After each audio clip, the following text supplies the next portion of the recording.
Welcome to Dad Tech, where we talk tech, toys, and STEM. If it's your first time here, do me a favor, hit that subscribe button down below and leave us a like if you enjoy the video, as it really helps the channel. Today we're reviewing the Sonos Beam, which is considered to be the entry-level successor to Sonos' previous home theater-oriented models, the Play Bar and the Play Base. Priced at $399, Sonos is positioning the Beam to be paired with televisions less than 50 inches. Considering most HD TVs in this size category fall well below the $1,500 price range, it really gives more customers who've never had a chance to get into the Sonos ecosystem a way to break in as a natural extension of building out their home theater setup for a relatively low price. Coming in at 26 inches wide, 4 inches deep, and 3 inches tall, and weighing in at only 6 pounds, the Beam is on the small side in comparison to other soundbars on the market. It's also smaller relative to its own Sonos line of devices, with the exception of the Sonos One. The Beam shares the design through line of the newer generation of Sonos products, opting for virtually no buttons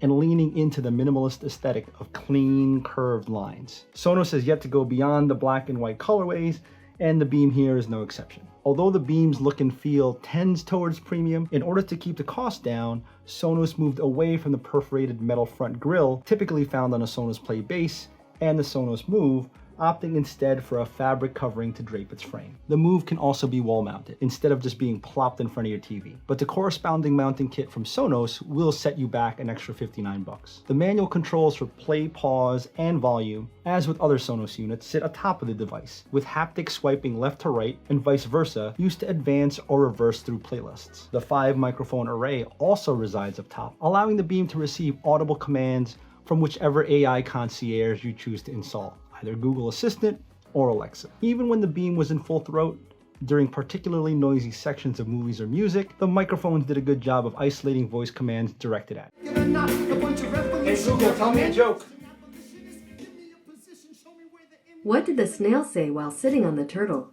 Whee! As with all of the Sonos models that incorporate these voice controls, you can still manually mute the microphone with the mute button. The rear of the unit holds the power cable, Ethernet port, Sonos Mesh Network Connect button, and HDMI ARC or audio return channel input. As with other newer technology requiring higher and higher bit rates, the Beam operates with only one ARC HDMI input. So if you have an older TV which doesn't have an HDMI ARC output and it only has an optical output, you will need to utilize the included HDMI to optical adapter. The Beam boasts 1 tweeter and 4 full range woofers and 3 passive radiators, driven by 5 Class D amplifiers, which again, due to its relatively small form factor, was probably the best Sonos could do in this case. If you want a more in-depth primer on the classes of amplifiers, drop a comment below and maybe we'll do a video on it. The drivers and radiators outline the outer chassis of the Beam, allowing it to create a much larger soundstage. Speaking of soundstage, the Beam can also utilize Sonos' TruePlay system, which analyzes the room you're in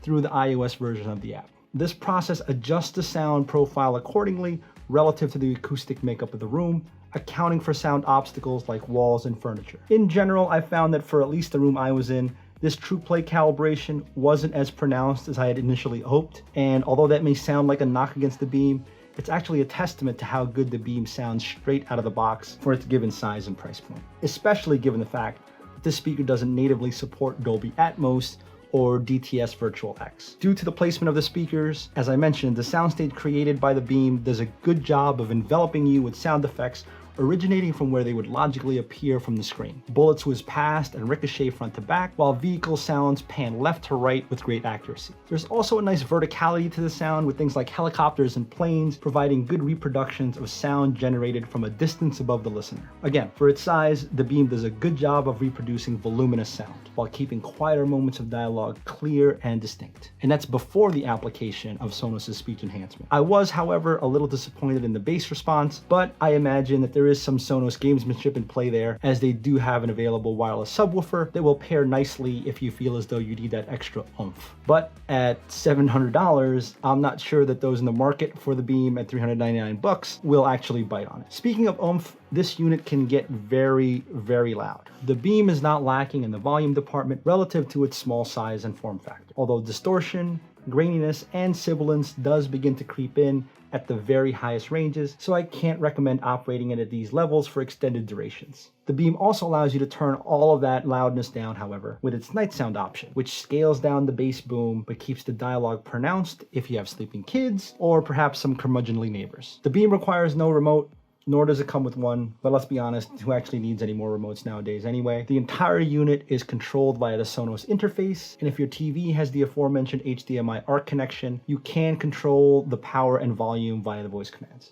As I mentioned, you can install the AI assistant of your choice onto the Beam, but you can also utilize AirPlay 2 if you want to group other non-Sonos devices with the Beam to play your audio. I've opined about my love for the Sonos interface in other videos, and this is no exception. It does a good job of aggregating all of your music providers and presenting it in a streamlined fashion, so you can peruse through individual services or search for specific songs, artists, podcasts, or playlists. The Sonos Beam definitely punches above its proverbial weight class, delivering spacious, distinctively atmospheric sound, but it doesn't truly fool you into thinking you're listening to a full-blown 5.1 or 7.2 surround sound setup with distinct side, rear, or subwoofer speakers. But I don't believe that's a bad thing. The genius of this system in my mind is its relative modularity. The system can grow with you and your needs by allowing you to expand by adding some Sonos 1s or some of the more expensive Sonos 5s, or potentially, like I mentioned, that Sonos subwoofer to round out your home theater experience with the Beam.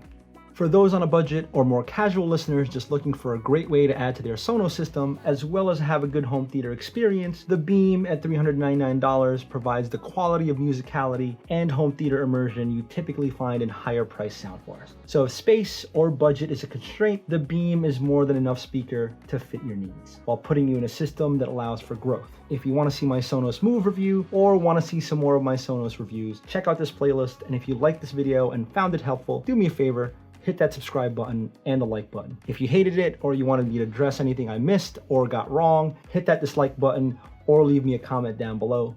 Thanks for watching. Peace.